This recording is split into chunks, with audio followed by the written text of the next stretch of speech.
अलिबाग रोहा रस्त्यावरील वढाव ते खानाव दरम्यानचा पूल कोसळल्यानंतर नागरिकांमध्ये संतापाची लाट उसळली आहे। अलिबाग ते रोहा तळा या 86 किलोमीटरच्या रस्त्यासाठी तब्बल 104 कोटी रुपयांचा खर्च झाल्याचं सांगितलं जातं। इतका पैसा खर्च झाला तरी रस्ता आहे कुठे, असा संतप्त सवाल स्थानिक नागरिक विचारतायत। अलिबाग रोहा मार्ग या 86 किलोमीटर रस्त्याच्या कामाला 2021 साली मंजुरी मिळाली होती।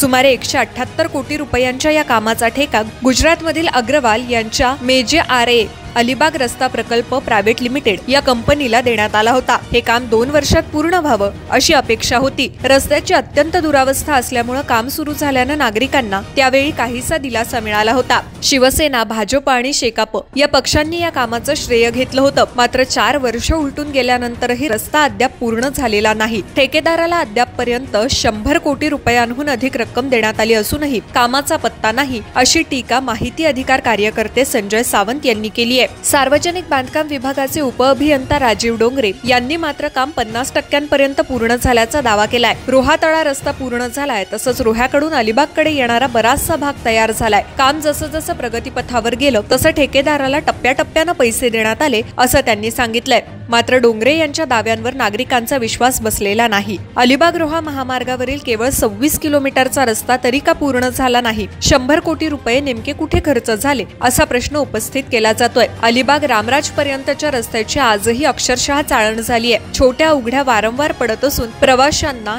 धोकादायक परिस्थितीला सामोरं जावं लागतंय। जर रस्ता वेळेत पूर्ण झाला असता तर वढावजवळ पूल कोसळला नसता, असं नागरिकांचं म्हणणं आहे। या प्रकल्पात 2 ठेकेदारांमध्ये वाद झाल्याचीही माहिती पुढे आली आहे। प्रमुख ठेकेदारानं उपठेकेदाराला सुमारे 14 कोटी रुपयांचे देणे न दिल्यानं काम रखडलं आणि परिणामी दुर्घटना घडली। सुदैवानं या घटनेत जीवितहानी झाली नाही। मात्र भ्रष्टाचार आणि कामातील विलंबामुळे नागरिकांना मनस्ताप सहन करावा लागत असल्याची चर्चा अलिबाग रोहा मार्गावर प्रवास करणाऱ्यांमध्ये सुरू आहे। 177 कोटीचं माडे अलॉटमेंट काम होतं आमच्या माध्यमातून 40-60 च्या अनुषंगाने। मला असं वाटतं आपण बोलल्याप्रमाणे 100 कोटी आधी निधी उचलला, पण तेवढं काम दिसत नाही आहे। त्याची चौकशी तर नक्की होईल या संदर्भात, कारण जे काम झालं नाही आहे, कारण जास्त बिल असेल तर नक्की त्याचं होईल। आपल्याला एवढीच अडचण आता आहे की हा रस्ता अतिशय जलद गतीने व्हायला पाहिजे, कारण अलिबागची डेव्हलपमेंट बघत असताना इथे खूप मोठी इंडस्ट्री वाढते, येणाऱ्या पर्यटकांचा ओढ खूप देखील या ठिकाणी आहे। रस्ते चांगले असले पाहिजे, त्यामुळे मी सगळेच रस्ते आज आपण बघितलं रेवस ब्रिज अति जलद गतीने सुरू आहे, रेवदंडा आहे, आगरदंडा आहे, त्यातल्या मधले रस्ते आहेत किंवा इतर सगळे रस्ते आपण कॉन्क्रीटचे घेतलेले आहेत विविध याच्या हेडखाली सगळ्यांनी। मला असं वाटतं की येणाऱ्या काळामध्ये ह्या सगळ्या गोष्टी होत आहेत, पण ह्याचं जर बिल एक्स्ट्रा काढलं असेल तर संबंधित विभाग या संदर्भातली चौकशी करेल, त्याचा आदेश मी नक्की त्यांना देईल।